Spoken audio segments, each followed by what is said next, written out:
네가 계단에서 우연히 넘어지는 거야. 차가운 바람이 옥상을 가로지르는 가운데 난간에 등이 닿은 소년의 얼굴은 백지창처럼 창백해졌어요. 교복깃을 움켜쥔 손에 힘이 들어가자 그의 발끝이 바닥에서 살짝 떨어졌고 눈에는 공포가 가득했습니다. 주먹을 꽉 쥐자 손등에 새겨진 문신이 도드라졌어요. 까마득히 내려다 보이는 교정과 아스팔트가 보였고 그저 살짝 손을 놓기만 하면 모든 게 끝날 것만 같았습니다. 교복 소매에 드러난 문신과 병원 침대의 쌍둥이 동생과의 15년 만의 재회. 모든 조각들이 하나로 연결되었어요. 손이 교복깃을 놓아주자 그는 다리에 힘이 풀린 듯 주저앉았고 내일이면 모든 것이 결정될 거라는 긴장감이 감돌았습니다. 그럼 지금부터 15년 전 헤어진 쌍둥이 형제와 학교 폭력으로 입원한 동생 그리고 이를 위해 학생으로 위장해 복수를 다짐하는 조폭 출신인 어떤 이의 이야기를 시작하겠습니다. 심장 모니터의 일정한 B- 소리가 병실을 가득 채웠어요. 창백한 형광등 아래 병원 침대에 누워있는 동생 진호의 얼굴은 하얀 시트보다도 더 창백했어요. 산소 마스크가 그의 얼굴 절반을 가리고 있었지만 그 아래로 보이는 멍든 입술과 상처투성이 얼굴이 제 마음을 칼로 베어내는 것 같았어요. 간호사가 조용히 병실을 나가고 나서야 의자에 앉아있던 저는 떨리는 손으로 진호의 차가운 손을 잡았어요. 그 순간 동생의 눈꺼풀이 희미하게 움직였어요. 진호야, 형이야. 들리니? 목소리가 갈라졌어요. 진호의 눈이 아주 천천히 떠졌어요. 초점 없는 눈동자가 저를 향했어요. 현석이, 형? 그 말 한마디에 저는 눈물을 참을 수 없었어요. 진호의 입술이 산소 마스크 아래서 희미하게 움직였어요.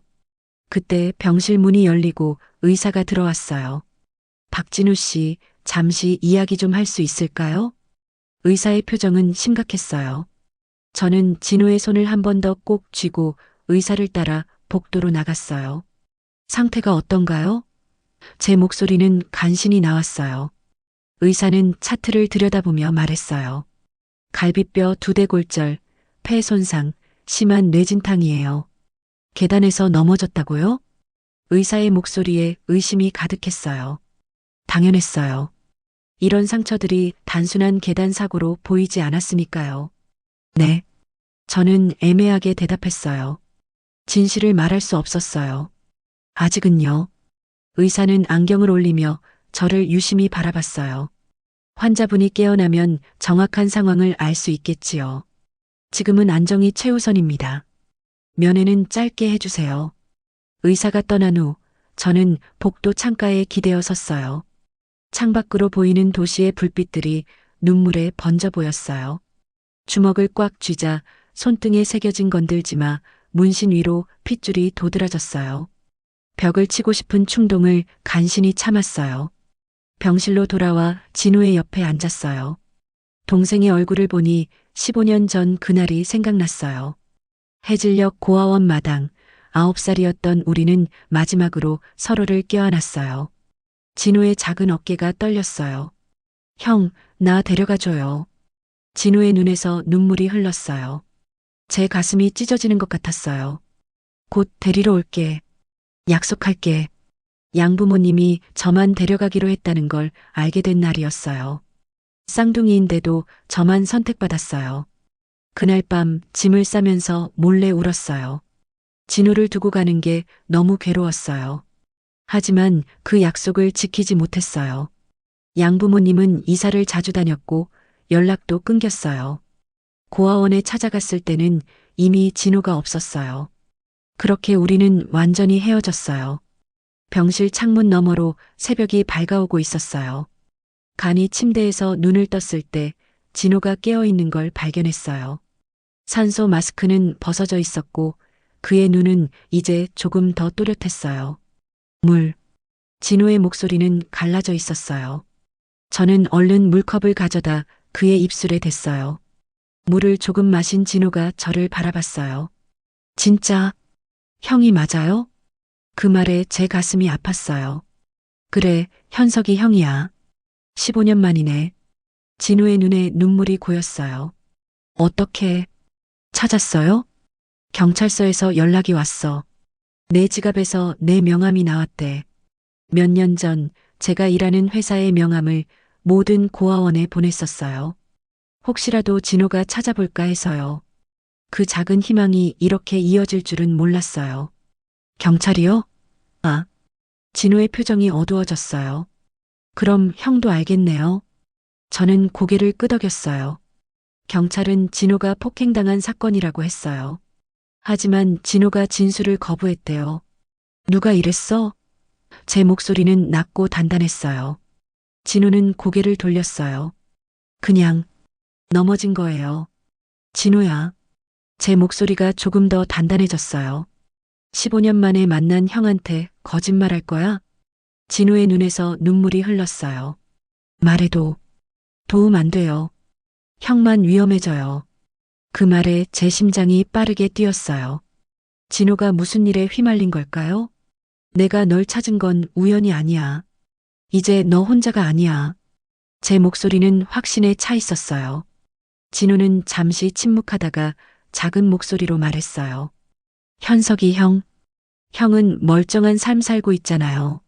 나 같은 놈한테 시간 낭비하지 말고. 그만해.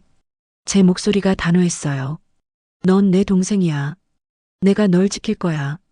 진호는 제 얼굴을 자세히 살폈어요. 형? 형도 많이 변했네요. 그 말은 제가 바깥 세상에서 무슨 일을 했는지 모른다는 뜻이었어요. 저는 씁쓸하게 웃었어요. 너도 그렇잖아. 병실 밖에서 발소리가 들렸어요. 저는 직감적으로 위험을 느꼈어요. 문 앞에서 둔탁한 남자 목소리가 들려왔어요. 박진호 환자 병실이 어딥니까? 간호사의 작은 대답 소리. 면회 시간이 아직? 잠깐만 볼게요. 진호의 얼굴이 창백해졌어요. 형, 숨어요. 빨리. 저는 망설였어요. 하지만 진호의 눈에 비친 공포가 진짜라는 걸 알 수 있었어요. 저는 얼른 욕실로 들어갔어요. 문을 살짝 열어두고 밖을 지켜봤어요. 병실 문이 열리고 검은 가죽 재킷을 입은 남자가 들어왔어요. 그의 손등에는 저와 진호처럼 문신이 있었어요. 박진호, 이 새끼. 살아있네? 진호는 움직이지 않았어요. 남자는 침대 옆으로 다가왔어요. 이병철이 널 찾고 있어. 병원에서 나오면 바로 보고하래. 알았지? 진호는 희미하게 고개를 끄덕였어요. 남자는 주변을 둘러보더니 침대 옆 테이블 위에 놓인 진호의 휴대폰을 집어들었어요. 누구랑 연락했어? 아무도. 남자는 씩 웃더니 휴대폰을 주머니에 넣었어요. 몸 조심해. 다음엔 계단이 아니라 옥상일 수도 있으니까. 남자가 나가자마자 저는 욕실에서 나왔어요. 진호의 얼굴은 이제 종이처럼 하였어요. 그게 누구야? 진호는 한참을 침묵하다가 말했어요. 이병철의 부하예요. 내가 일하는 조직의 보스요. 제 가슴 속에서 분노가 치밀어 올랐어요. 걔네가 이렇게 만든 거지? 진호는 고개를 돌렸어요. 말하기 싫어요. 저는 주먹을 꽉 쥐었어요. 손등에 문신이 도드라졌어요. 진호도 제 문신을 보고 있었어요. 형도 조직에 있었던 거예요? 저는 천천히 고개를 끄덕였어요. 있었어. 과거형이야. 이제는 정상적인 일에. 그건 절반만 진실이었어요. 표면적으로는 정상적인 일을 했지만 그 아래에는 여전히 어둠이 있었으니까요. 진호야, 내가 널 지킬 거야. 약속할게. 15년 전 못 지킨 약속을 이번엔 꼭 지키고 싶었어요. 진호의 눈에 희미한 희망이 보였어요. 어떻게요? 저는 잠시 생각하다가 결심했어요. 휴대폰을 꺼내 번호를 눌렀어요. 보스, 당분간 자리 비울게요. 개인적인 일이에요. 전화를 끊고 진호를 바라봤어요. 내가 누군지 아는 사람이 여기 얼마나 있어? 병원 사람들 거의 없을 거예요. 응급실로 실려왔을 때 의식이 없었으니까. 저는 진호의 침대 옆 서랍을 열었어요. 그 안에는 진호의 교복이 개켜져 있었어요. 진호가 이제 고등학생이라니 믿기지 않았어요. 완벽해. 제 입에서 말이 흘러나왔어요. 진호는 제 생각을 읽은 듯 눈을 크게 떴어요. 형, 설마. 저는 교복을 꺼내 들었어요. 이제부터 내가 박진호가 될 거야. 진호의 눈이 커졌어요. 미쳤어요? 그건 너무 위험해요. 저는 웃었어요. 우리는 쌍둥이잖아. 가장 완벽한 변장이지. 진호는 믿을 수 없다는 표정이었어요. 그래도 이병철은 날 알아볼 거예요. 걱정 마. 내가 해결할 방법이 있어. 저는 진호의 손을 꼭 잡았어요. 이번엔 내가 지킬게. 약속할게. 창밖으로 아침 햇살이 비쳐들었어요. 새로운 날이 시작되고 있었어요. 그리고 새로운 계획도요. 저는 진호의 교복을 들고 화장실로 들어갔어요. 거울 앞에 서서 교복을 입었어요. 거울 속의 모습은 제가 아닌 진호였어요. 완벽한 변신의 시작이었어요. 아침 햇살이 교문을 비추는 가운데 저는 진호의 교복을 입고 천천히 학교로 걸어갔어요. 마음은 단단히 먹었지만 손끝이 떨렸어요. 동생을 지키기 위해선 완벽하게 그가 되어야 했으니까요. 진호의 학생증을 꼭 쥐며 깊게 숨을 들이마셨어요. 교문을 통과하는 순간 주변 학생들의 시선이 저에게 꽂혔어요. 작은 소리로 수군대는 말이 귓가에 들려왔어요. 진호 벌써 나왔네? 계단에서 떨어졌다던데. 병원에 있다고 들었는데. 모르는 척 앞만 보고 걸었어요. 학교 지도와 진호의 시간표는 이미 외웠어요. 2학년 3반 3층 교실. 제 머릿속에선 이미 오늘의 계획이 그려지고 있었어요. 동생을 해친 자들의 정체를 밝히는 것, 그것이 첫 번째 목표였어요. 교실 문을 열자 갑자기 모든 대화가 멈췄어요. 20 남짓한 학생들의 눈이 일제히 저를 향했어요. 그 시선들 속에 놀라움, 의아함, 그리고 두려움까지 느껴졌어요. 담임 선생님은 아직 오시지 않은 듯 했어요. 저는 진호의 이름이 적힌 자리를 찾아 앉았어요. 창가 쪽 중간 자리였어요. 자연스럽게 가방을 내려놓고 책상 위에 팔을 올렸어요. 그 순간 제 시선이 손등의 문신과 마주쳤어요. 재빨리 소매로 가렸지만 잠시 긴장했어요. 진호에게도 같은 문신이 있다는 걸 확인하지 못했으니까요. 옆자리에 앉은 여학생이 작은 목소리로 인사했어요. 쓰러진 진호의 휴대폰에서 찾은 연락처를 통해 알아낸 정보로는 서연이란 이름이었어요. 눈빛이 불안하게 흔들렸고 손가락이 책상 위에서 작게 떨리고 있었어요. 인사를 받아주며 미소를 지었어요. 너무 경직된 표정은 의심을 살 테니까요. 서연의 표정이 묘하게 변했어요. 놀란 듯한 혹은 혼란스러운 듯한 표정이었어요. 진호가 평소에 웃지 않는 성격이었을까요? 등 뒤에서 날카로운 시선이 느껴졌어요. 살짝 고개를 돌려 확인하니 제 뒷자리에 앉은 남학생이 저를 뚫어지게 쳐다보고 있었어요. 교복 명찰에 최연석이라고 적혀 있었어요. 눈이 마주치자 그는 시선을 돌리지 않았어요. 오히려 더 깊게 저를 관찰하는 듯 했어요. 담임 선생님이 들어오시고 조회가 시작됐어요. 선생님은 제가 예상했던 것보다 더 놀란 표정으로 저를 바라보셨어요. 박진호 학생, 벌써 학교에 나온 거니? 병원에 일주일은 있을 거라고 들었는데. 저는 최대한 진호처럼 보이려 노력하며 고개를 숙였어요. 제가 알기로 진호는 조용한 성격이었으니까요. 작은 목소리로 괜찮다고 대답했어요. 선생님은 걱정스러운 표정을 지으셨지만 더 묻지는 않으셨어요.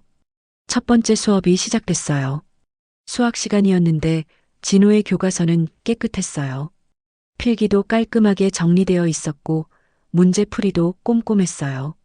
동생이 공부를 열심히 하는 학생이었나 봐요.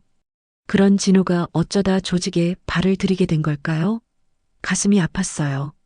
쉬는 시간이 되자 몇몇 학생들이 제게 다가왔어요. 모두 걱정하는 척했지만 그들의 눈빛이 순수하게 느껴지지 않았어요.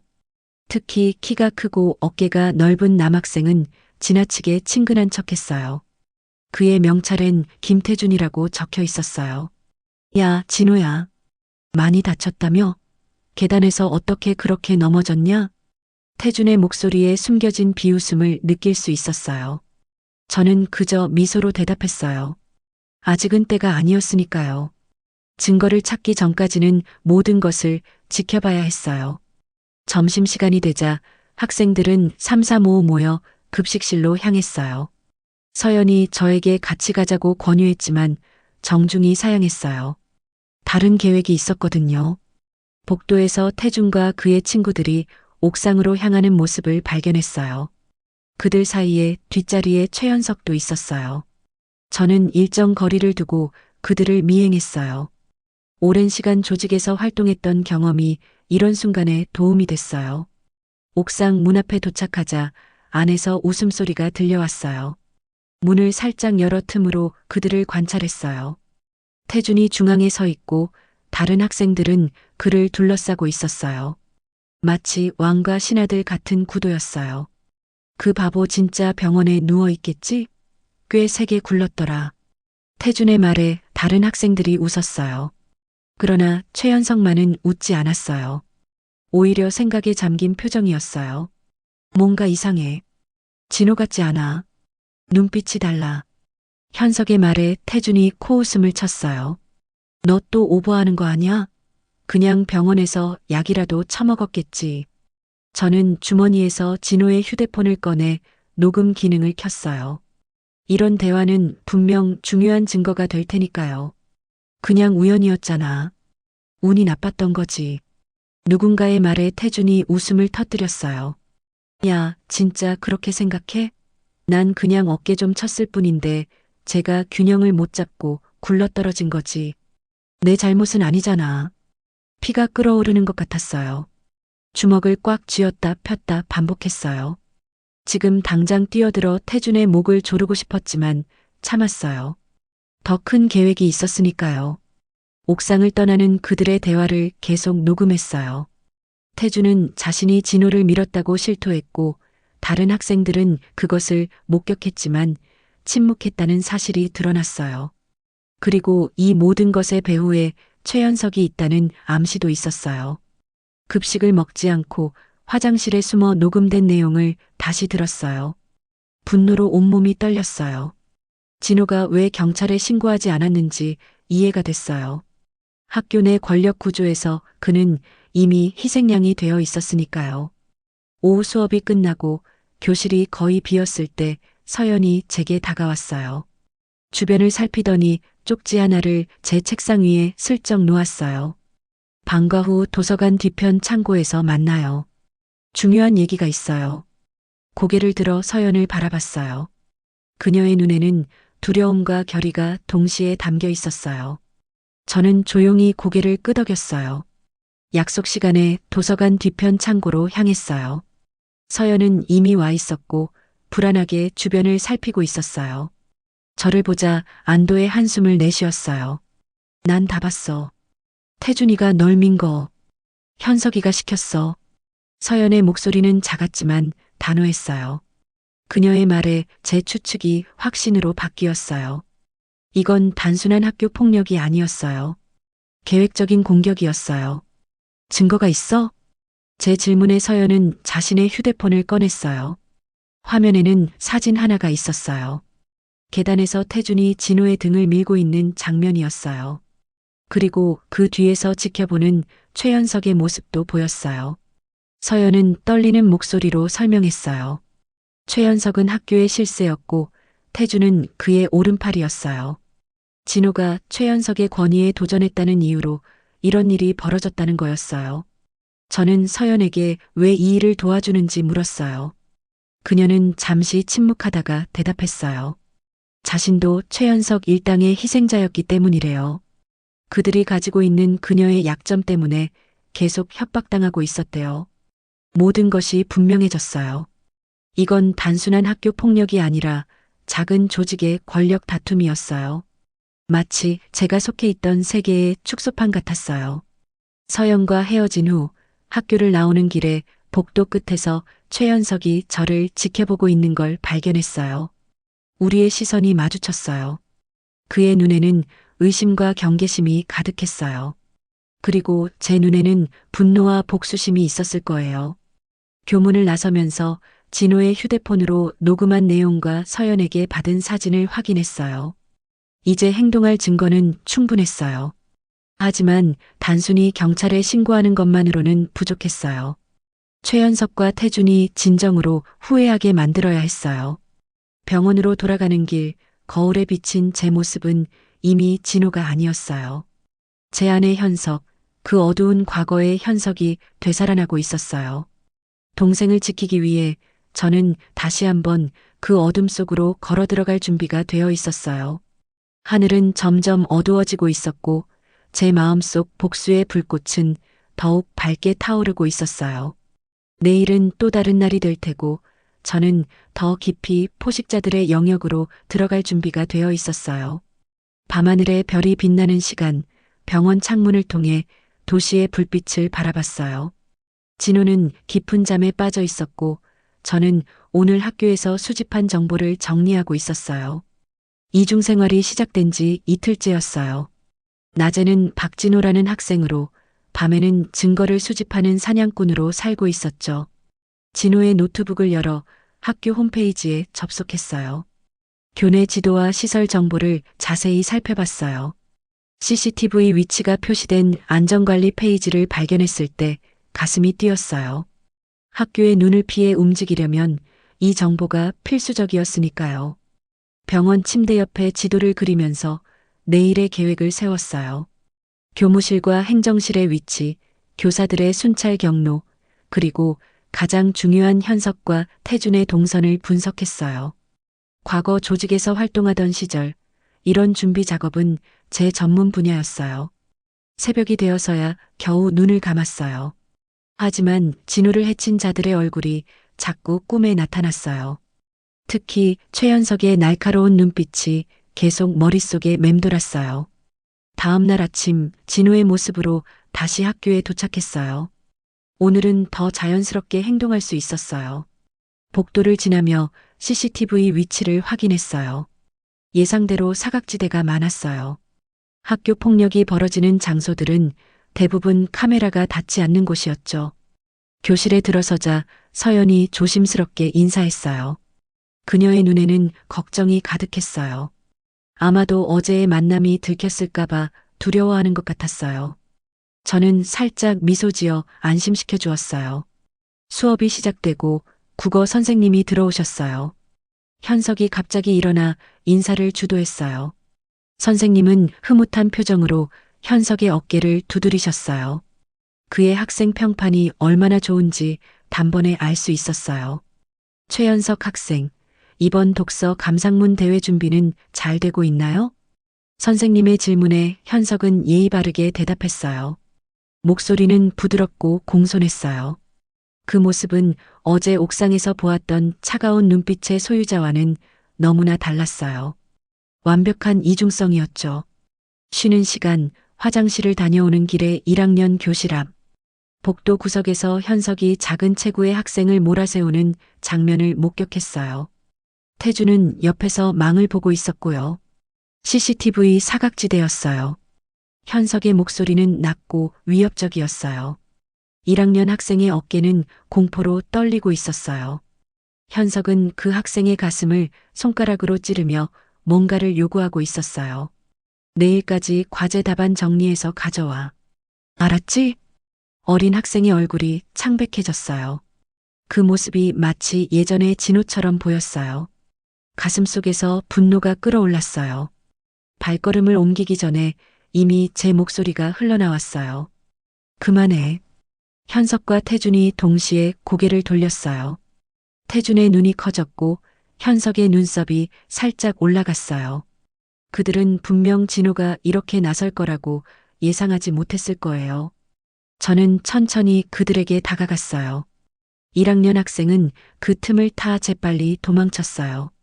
현석은 처음으로 저를 진지하게 관찰하는 것 같았어요. 너, 뭔가 달라졌네. 현석의 말에 대답하지 않고 그저 똑바로 그의 눈을 바라봤어요.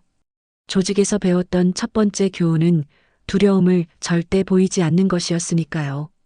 태준이 앞으로 나서려 했지만 현석이 손을 들어 그를 막았어요. 그의 입가에 흥미로운 미소가 번졌어요. 재미있네, 진호야. 계단에서 떨어진 게 머리에 좋았나 보다. 긴장감이 공기 중에 감돌았어요. 우리 셋 사이에 보이지 않는 힘겨루기가 시작된 거죠. 멀리서 종소리가 울리자 현석은 가볍게 어깨를 으쓱하고 돌아섰어요. 가자, 태준아. 수업 시간이야. 그들이 사라진 후에야 숨을 내쉴 수 있었어요. 첫 번째 정면 대결이었어요. 그리고 이건 시작에 불과했죠. 점심시간 급식을 먹으며 주변을 관찰했어요. 현석은 교실 뒤쪽 자리에서 몇몇 학생들과 대화하고 있었어요. 그의 표정은 여유로웠지만 가끔 이쪽을 흘깃거리는 시선이 느껴졌어요. 서연이 제 옆에 앉았어요. 그녀는 조용히 휴대폰을 슬쩍 보여줬어요. 메시지 하나가 있었어요. 조심해. 현석이가 너에 대해 물어보고 다녀. 마음속으로 경고음이 울렸어요. 현석이 뭔가 의심하고 있다는 뜻이었어요. 하지만 동시에 기회이기도 했죠. 상대의 호기심을 이용할 수 있으니까요. 오후 수업이 끝나고 가방을 챙기는데 진호의 휴대폰에 메시지가 왔어요. 발신자는 현석이었어요. 옥상으로 와. 대화할 게 있어. 함정이라는 건 분명했어요. 하지만 정면으로 맞서야 할 때가 왔다고 느꼈어요. 다만 준비 없이 가진 않을 거였어요. 사물함에서 미리 준비해둔 작은 녹음기와 소형 카메라를 꺼냈어요. 조직에서 활동할 때 항상 가지고 다니던 장비들이었죠. 녹음기는 셔츠 안쪽 주머니에, 카메라는 가방 끈에 위장시켰어요. 증거 수집은 이제 본격적으로 시작되는 거였어요. 옥상으로 향하는 계단을 올라가며 마음을 다잡았어요. 문을 열자 차가운 바람이 얼굴을 스쳤어요. 현석은 혼자 난간에 기대어 서 있었어요. 태준과 그의 친구들은 보이지 않았어요. 왔네. 현석의 목소리는 차분했어요. 저는 천천히 그에게 다가갔어요. 적당한 거리를 유지한 채 멈춰 섰어요. 현석은 저를 자세히 관찰하는 것 같았어요. 넌 진호가 아니지? 심장이 쿵 내려앉는 느낌이었어요. 하지만 표정은 무덤덤하게 유지했어요. 현석은 미소를 지었어요. 눈빛이 달라. 행동 방식도 달라. 진호는 절대 내 앞에서 그런 식으로 나서지 않아. 이 상황을 예상하긴 했지만 이렇게 빨리 정체가 의심받을 줄은 몰랐어요. 하지만 아직 증거가 부족했고 현석의 진짜 의도도 파악해야 했어요. 현석은 주머니에서 담배를 꺼내 물었어요. 라이터로 불을 붙이고 깊게 한 모금 빨았어요. 교내에서 흡연은 금지되어 있었지만 그는 아무런 걱정도 없어 보였어요. 진호에게 쌍둥이가 있다는 얘기는 들은 적 없는데 내가 누구든 왜 여기 왔는지 궁금하네. 저는 여전히 침묵을 지켰어요. 현석은 웃음을 터뜨렸어요. 말을 안 하네. 괜찮아. 나 너무 성급했나? 좀 더 지켜볼게. 그가 담배를 바닥에 버리고 발로 비볐어요. 그리고 저를 지나쳐 옥상 문 쪽으로 걸어갔어요. 문 앞에서 그가 돌아봤어요. 진호는 내 말을 잘 들었어. 넌 어떨지 궁금하네. 문이 닫히고 저는 긴 숨을 내쉬었어요. 녹음기를 확인했어요. 다행히 모든 대화가 녹음되어 있었어요. 하지만 마음은 무거웠어요. 이제 현석은 저를 의심하고 있었고 다음 행동이 더 위험해질 수 있었으니까요. 해가 지고 병원으로 돌아오는 길 주변을 계속 확인했어요. 누군가 저를 미행하고 있는 느낌이 들었거든요. 조직에 있을 때 길러진 직감이었어요. 두 번의 우회로를 돌아 미행자를 따돌린 후에야 병원에 도착할 수 있었어요. 진호의 병실에 들어서자 간호사가 막 체크를 마치고 있었어요. 진호는 이제 조금 더 나아 보였어요. 얼굴에 혈색이 돌아오고 있었죠. 형, 오늘은 어땠어요? 진호의 물음에 간단히 학교 상황을 설명해 주었어요. 물론 현석과의 대면에 대해서는 말하지 않았어요. 진호를 걱정시키고 싶지 않았거든요. 간호사가 나간 후 녹음기와 카메라를 꺼내 노트북에 연결했어요. 모든 자료를 USB에 백업했어요. 조직에서 배운 보안 습관이었죠. 증거는 항상 여러 곳에 보관해야 했으니까요. 형, 현석이랑 마주쳤어요? 진호의 질문에 놀라 고개를 들었어요. 동생의 눈은 걱정으로 가득했어요. 괜찮아. 아직 본격적인 충돌은 없었어. 진호는 힘겹게 몸을 일으켰어요. 그의 표정이 심각해졌어요. 형, 현석이는 단순한 학교 폭력 가해자가 아니에요. 그 뒤에 뭔가 더 있어요. 제 눈썹이 올라갔어요. 진호는 천천히 이야기를 이어갔어요. 현석의 아버지는 지역 유력 인사였고 학교 이사회에도 영향력이 있었대요. 그리고 더 충격적인 사실은 현석이 학교를 넘어 지역 청소년 조직과도 연결되어 있다는 거였어요. 내가 그 사실을 알아내서 그래서 날 계단에서 밀어버린 거예요. 진호의 말에 모든 것이 갑자기 더 복잡해졌어요. 이건 단순한 학교 폭력이 아니었어요. 더 깊고 위험한 문제였어요. 침대 옆 테이블에 수집한 증거들을 펼쳐놓고 새로운 계획을 세웠어요. 현석의 이중성, 그의 배우 관계, 그리고 그가 숨기고 있는 더 큰 비밀까지 파헤쳐야 했어요. 창밖으로 도시의 불빛이 깜빡였어요. 제 마음속에는 결의가 더욱 단단해졌어요. 가면 뒤에 숨겨진 진실을 밝혀내고 동생을 해친 자들에게 대가를 치르게 할 거예요. 그것이 제가 여기 온 이유니까요. 잠들기 전 진호의 휴대폰으로 짧은 메시지를 보냈어요. 받는 사람은 현석이었어요. 게임을 시작하자. 아침 등교 시간 교문을 지나며 오늘이 결전의 날이 될 거라는 예감이 들었어요. 어젯밤 현석에게 보낸 메시지가 이미 상황을 바꿔놓았을 테니까요. 교실로 향하는 계단을 오르며 주머니 속 녹음기를 확인했어요. 이제 모든 준비는 끝났어요. 체육 시간 운동장에서 축구 경기가 열렸어요. 저는 진호의 체육복을 입고 참여했어요. 경기 중 태준이 갑자기 제 방향으로 강하게 달려와 슬라이딩 태클을 시도했어요. 조직에서 단련된 반사신경으로 가볍게 피했지만 그 순간 현석의 눈빛이 달라진 걸 느꼈어요. 진호였다면 피하지 못했을 거예요. 수업이 끝나고 교실로 돌아오는 길 복도에서 현석과 마주쳤어요. 그의 눈에는 이미 확신이 서려 있었어요. 저를 지나치며 그가 작게 속삭였어요. 오늘 방과 후 옥상에서 심장이 빠르게 뛰었지만 표정은 무덤덤하게 유지했어요. 이제 피할 수 없는 대결의 시간이 다가오고 있었어요. 마지막 수업종이 울리고 학생들이 하나둘 교실을 빠져나갔어요. 서연이 걱정스러운 눈빛으로 저를 바라봤어요. 그녀는 뭔가 알고 있는 듯 했지만 말하지 않았어요. 저는 그저 미소로 안심시켜 주었어요. 가방에서 필요한 장비들을 꺼내 몸에 숨겼어요. 녹음기는 셔츠 안쪽 주머니에, 작은 카메라는 가슴 쪽 단추에 위장시켰어요. 그리고 비상용으로 주머니 속 작은 칼도 확인했어요. 과거의 습관은 쉽게 사라지지 않았으니까요. 옥상으로 향하는 계단을 천천히 올랐어요. 심장은 빠르게 뛰고 있었지만 몸은 이상하게 차분했어요. 마치 과거 조직에서 임무를 수행하던 때처럼요. 옥상 문 앞에서 잠시 멈춰 심호흡을 했어요. 이제 되돌릴 수 없는 순간이 왔어요. 문을 열자 차가운 바람이 얼굴을 스쳤어요. 옥상은 넓었지만 출구는 제가 서 있는 문 하나뿐이었어요. 현석은 이미 와 있었고 태준과 2명의 다른 학생들이 그의 뒤에 서 있었어요. 함정이라는 건 이미 예상했었어요. 현석은 난간에 기대어 담배를 피우고 있었어요. 제가 다가가자 그가 담배를 바닥에 던지고 발로 비볐어요. 그의 입가에 미소가 번졌어요. 와줘서 고맙네. 박진호. 아니, 진호의 형이겠지? 가슴이 쿵 내려앉는 느낌이었지만 표정은 유지했어요. 현석은 저를 향해 천천히 걸어왔어요. 축구 시간에 태준의 태클을 피하는 걸 보고 확신했어. 진호는 그런 반사신경이 없거든. 그리고 내 눈빛. 완전히 달라.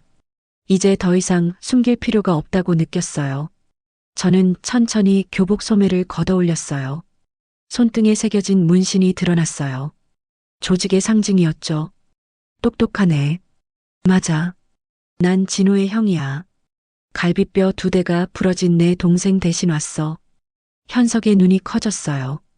아마 제가 이렇게 쉽게 정체를 밝힐 거라고 예상하지 못했을 거예요. 태준과 다른 학생들도 긴장한 듯 자세를 바꿨어요. 그래서 뭘 어쩌겠다는 거지? 여긴 학교야.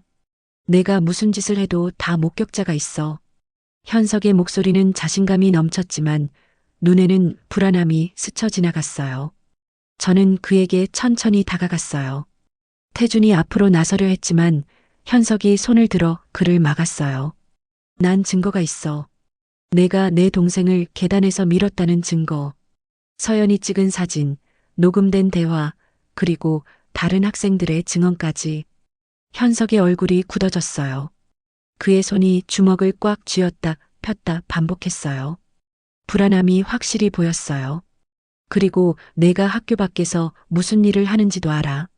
지역 청소년 조직과 연결되어 있다는 것도. 이 말에 현석의 표정이 완전히 변했어요. 놀람과 분노가 뒤섞인 표정이었죠. 그가 태준에게 눈짓했어요. 태준과 다른 학생들이 천천히 저를 둘러싸기 시작했어요. 긴장감이 옥상 전체를 감쌌어요. 제 심장은 빠르게 뛰고 있었지만 이상하게도 마음은 차분했어요. 오히려 이런 상황이 익숙했으니까요. 과거 조직에서 숱하게 겪었던 상황이었어요. 태준이 먼저 움직였어요. 그가 갑자기 주먹을 휘둘렀지만 저는 쉽게 피하고 그의 팔을 잡아 비틀었어요. 태준이 비명을 지르며 무릎을 꿇었어요. 다른 학생들은 놀라 뒤로 물러섰어요. 현석의 눈이 커졌어요. 제가 진호의 형이라는 사실은 알았지만 제 능력까지는 예상하지 못했던 모양이에요. 저는 태준을 바닥에 밀쳐두고 현석을 향해 걸어갔어요. 난 내 놀이에 참여하러 온 게 아니야. 경고하러 왔어. 한 걸음씩 다가갈 때마다 현석은 한 걸음씩 물러났어요. 결국 그의 등이 옥상 난간에 닿았어요. 더 이상 물러설 곳이 없었죠. 그의 얼굴에 공포가 스쳤어요. 넌 두 가지 선택권이 있어. 첫째, 공개 사과. 내가 진호를 계단에서 밀었다는 사실을 모두 앞에서 인정하는 거야. 둘째, 내가 계단에서 우연히 넘어지는 거야. 제 목소리는 낮고 차가웠어요. 하지만 내면에선 분노의 불길이 타오르고 있었어요. 동생이 병원 침대에 누워있는 모습이 자꾸 떠올랐으니까요. 현석의 눈이 이리저리 움직였어요. 도망갈 방법을 찾고 있었겠죠. 하지만 출구는 제가 막고 있었고 태준은 아직도 바닥에서 신음하고 있었어요. 내가 진호를 민 건 사실이야. 하지만 그냥 장난이었어. 그렇게 심하게 다칠 줄은 몰랐다고. 현석의 목소리가 떨렸어요. 그의 얼굴에서 평소의 자신감은 완전히 사라졌어요. 난간 너머로 아래를 내려다보자 공포에 질린 눈빛이 되었어요. 장난? 갈비뼈 두 대가 부러지고 폐가 손상된 게 장난이야? 제 손이 현석의 교복깃을 붙잡았어요. 그를 약간 들어올릴 정도로 힘을 주었어요. 현석의 발끝이 바닥에서 살짝 떨어졌어요. 그의 얼굴이 창백해졌어요. 내일까지 생각해봐. 공개 사과를 하든지 아니면. 말을 끝내지 않았지만 내 눈빛이 모든 걸 말해주고 있었어요. 현석을 놓아주자 그가 다리에 힘이 풀린 듯 주저앉았어요. 태준과 다른 학생들은 겁에 질려 꼼짝도 하지 못했어요. 옥상을 나서기 전 마지막으로 말했어요. 내일 아침 조회 시간에 기다릴게. 현명한 선택을 하길 바라.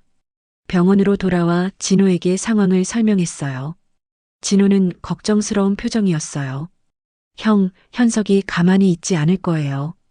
그 뒤에는 더 무서운 사람들이 있다고요. 저는 진호를 안심시켰어요. 하지만 내심 경계심은 높아졌어요. 증거들을 다시 한번 확인하고 USB에 백업했어요. 하나는 진호에게, 하나는 제 지갑 속에 넣었어요.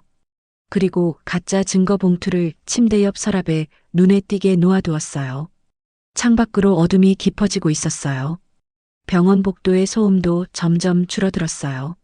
진호는 이미 깊은 잠에 빠져 있었고 저는 침대 옆 의자에 앉아 경계를 늦추지 않았어요.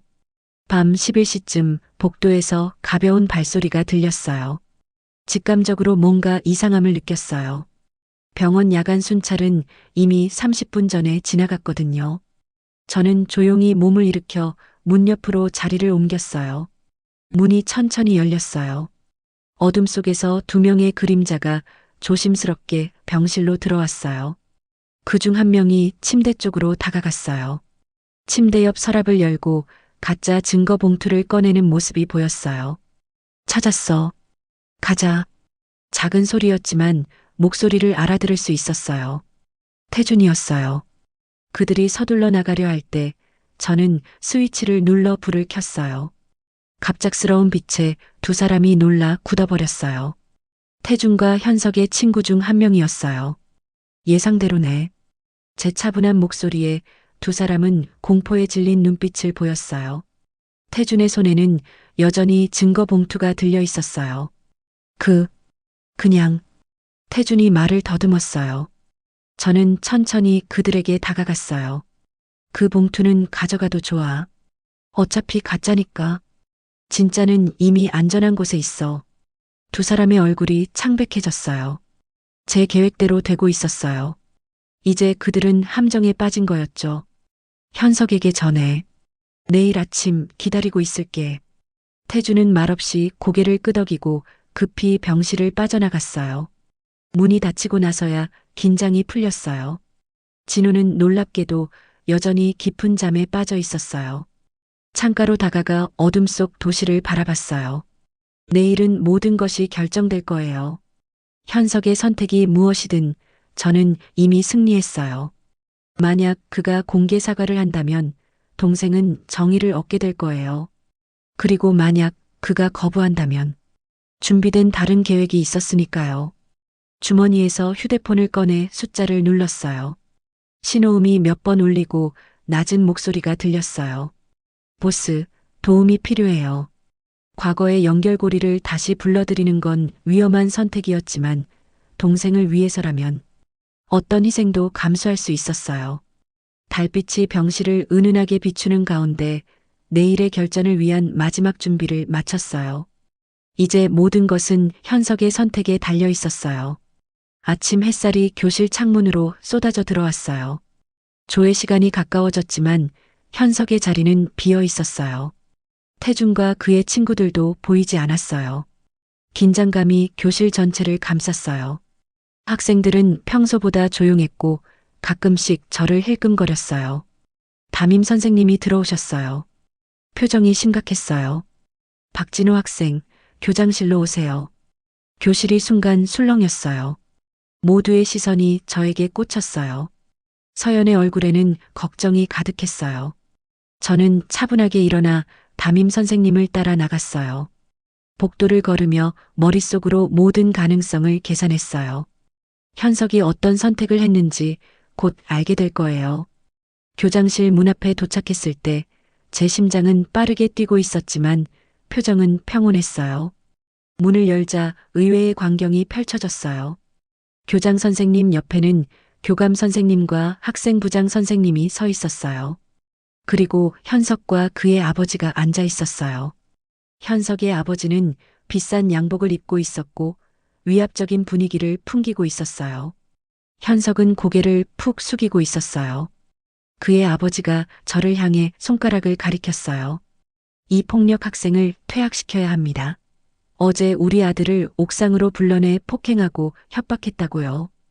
교장 선생님의 표정이 심각해졌어요.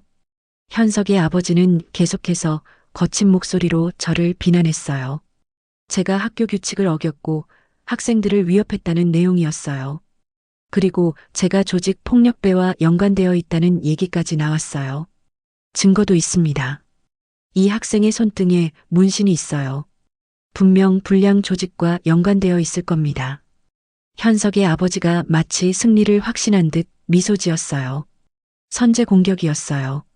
제가 현석을 고발하기 전에 먼저 저를 궁지에 몰아넣으려는 전략이었죠. 모든 시선이 저에게 향했어요. 이런 상황은 예상했어요. 오히려 제 계획대로였어요. 저는 천천히 가방에서 USB를 꺼냈어요. 이것부터 보시는 게 좋겠네요.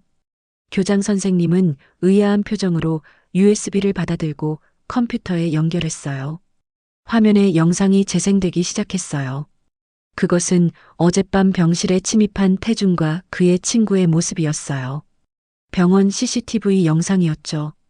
현석의 아버지의 표정이 굳어졌어요. 다음으로 옥상에서의 대화 녹음이 재생됐어요. 현석이 자신이 진호를 계단에서 밀었다고 인정하는 목소리가 또렷하게 울려 퍼졌어요. 그냥 장난이었어. 그렇게 심하게 다칠 줄은 몰랐다고. 현석의 목소리였어요. 그리고 마지막으로 서연이 찍은 사진이 화면에 나타났어요. 현석이 진호의 등을 밀고 태준과 다른 학생들이 지켜보는 장면이었어요. 교장실은 완전히 침묵에 빠졌어요. 현석의 아버지의 얼굴이 창백해졌어요. 교장 선생님의 표정은 충격과 분노가 뒤섞인 듯 했어요. 이게 다가 아닙니다. 제 말에 모두가 고개를 들었어요. 저는 문을 향해 손짓했어요. 문이 열리고 휠체어를 탄 진호가 들어왔어요.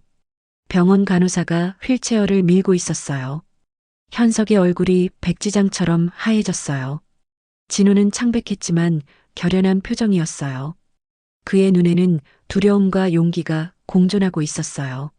저는 박진호입니다. 계단에서 밀려 다친 학생이요. 형이 녹음을 들려줬어요. 전부 다요. 진호의 목소리는 작았지만 단호했어요. 교장실은 다시 한번 침묵에 빠졌어요. 현석의 아버지는 말을 잃은 듯 했어요. 현석이 천천히 일어나 진호에게 다가갔어요. 그의 어깨는 축 처져 있었고 눈에는 눈물이 고여 있었어요. 미안해. 정말 미안해. 현석의 목소리가 떨렸어요. 그가 갑자기 바닥에 무릎을 꿇고 진호 앞에서 고개를 숙였어요. 어깨가 흔들리며 흐느끼기 시작했어요. 내가 밀었어. 장난으로 시작했는데 그렇게 심하게 다칠 줄은 몰랐어. 정말 미안해. 현석의 고백에 교장실은 무거운 공기로 가득 찼어요. 진호는 놀란 표정이었어요.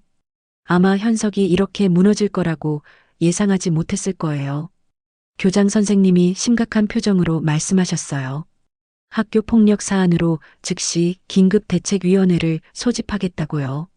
현석의 아버지는 더 이상 반박할 말을 찾지 못했어요. 일주일 후 학교 폭력 대책위원회의 결정이 내려졌어요. 현석은 다른 학교로 전학 가게 됐고 태주는 사회봉사 명령을 받았어요. 또한 학교는 폭력 예방 프로그램을 도입하기로 결정했죠. 제게도 처벌이 있었어요. 비록 정당한 이유가 있었지만 옥상에서의 행동은 학교 규칙 위반이었으니까요. 봉사활동 10시간이 부과됐어요. 하지만 그건 중요하지 않았어요. 중요한 건 진호가 이제 안전하다는 사실이었으니까요. 진호는 천천히 회복되고 있었어요. 병원 물리치료사는 꾸준히 치료를 받으면 한 달 안에 걸을 수 있을 거라고 했어요. 그 말에 진호의 눈에 희망이 빛났어요. 학교로 돌아가는 날 진호는 긴장한 표정이었어요. 휠체어를 타고 교문을 통과할 때 많은 학생들이 그를 바라봤어요. 하지만 이제 그 시선은 달랐어요. 호기심과 존경이 섞인 눈빛이었죠. 서연이 우리를 맞이했어요. 그녀의 얼굴에는 환한 미소가 있었어요. 서연은 진호의 휠체어를 밀어주겠다고 나섰어요. 진호의 얼굴이 살짝 붉어졌어요. 그들 사이에 무언가 특별한 감정이 싹트고 있는 듯 했어요. 저는 그들을 보내고 교장실로 향했어요. 오늘은 저와 진호에 관한 중요한 결정을 내리는 날이었으니까요. 교장 선생님은 저를 반갑게 맞아주셨어요. 그리고 제 상황에 대해 말씀하셨어요. 저는 이미 고등학교를 졸업한 성인이었기 때문에 더 이상 진호의 대역을 할 수 없다는 내용이었어요. 검정고시를 준비하고 싶다고 하셨죠? 교장 선생님의 질문에 고개를 끄덕였어요. 과거에 조직 생활을 하느라 제대로 공부하지 못했어요. 이제는 정식으로 학력을 인정받고 싶었어요. 교장 선생님은 학교 도서관을 자유롭게 이용할 수 있도록 해주겠다고 하셨어요. 또한 몇몇 선생님들이 제게 무료로 과외를 해주겠다고 자원했대요. 그 말씀에 가슴이 뭉클해졌어요. 3달이 지났어요. 진호는 이제 완전히 회복되어 자유롭게 걸을 수 있게 됐어요. 학교에서의 그의 생활도 많이 달라졌어요. 더 이상 숨어 다니거나 두려워하지 않게 됐죠. 오히려 학생회의 지원에 당선되었어요. 학교 폭력 예방 프로그램의 학생 대표가 된 거예요. 저는 매일 아침 진호를 학교까지 데려다 주고 오후에는 교문 앞에서 그를 기다렸어요. 그 사이 시간에는 학교 도서관에서 검정고시 공부를 했죠. 처음에는 어려웠지만 점점 감을 잡아가고 있었어요. 어느 날 저녁 진호와 함께 집으로 돌아가는 길에 타투샵 앞을 지나게 됐어요. 문득 멈춰서서 손등의 문신을 바라봤어요. 건들지 말라는 문구가 여전히 선명했어요. 형, 문신 지울 거예요? 진호의 물음에 고개를 저었어요. 지우는 대신 추가하기로 했어요. 그날 저녁 건들지마 위에 정이라는 글자를 새겼어요. 이제 제 손등에는 정의를 건들지 마라는 문구가 완성됐어요. 그것은 제 새로운 삶의 시작을 의미했어요. 더 이상 조직의 일원이 아닌 정의를 추구하는 사람으로 살아가겠다는 약속이었죠. 1년 후 저는 검정고시에 합격했어요. 진호와 서연이 축하해 주었어요. 이제 그들은 고등학생이 되었고 여전히 가까운 사이였어요. 서연은 더 이상 두려움에 떨지 않았고 진호는 학생회장이 되었어요. 대학 진학을 준비하면서 저는 법학에 관심을 갖게 됐어요. 정의를 지키는 일이 하고 싶었거든요. 과거의 어둠에서 벗어나 빛을 향해 나아가는 느낌이었어요. 가끔 밤에 악몽을 꾸기도 했어요. 과거의 기억들이 저를 찾아오는 순간들이었죠. 하지만 그럴 때마다 진호가 옆에 있었어요. 우리는 서로에게 힘이 되어 주었어요. 어느 일요일 아침 진호와 함께 고아원을 찾았어요. 15년 전 우리가 헤어졌던 그곳이었어요. 이제는 많이 달라져 있었지만 여전히 익숙한 느낌이 들었어요. 우리는 아이들에게 책을 읽어주고 함께 놀아주었어요. 그들의 웃음소리를 들으며 우리도 한때 저렇게 순수했다는 생각이 들었어요. 돌아오는 길 진호가 물었어요. 형, 후회 없어요? 나 때문에 조직을 떠나고 이렇게 평범하게 사는 거. 저는 미소 지으며 진호의 어깨를 감싸 안았어요. 단 한 번도 후회한 적 없어.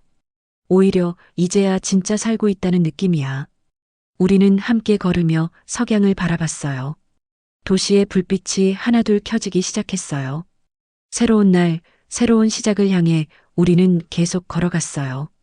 손등의 문신이 석양에 반짝였어요. 정의를 건들지 마. 그것은 이제 제 삶의 신조가 되었어요. 과거의 어둠을 떠나 빛을 향해 나아가는 우리의 여정은 이제 막 시작되었을 뿐이었어요.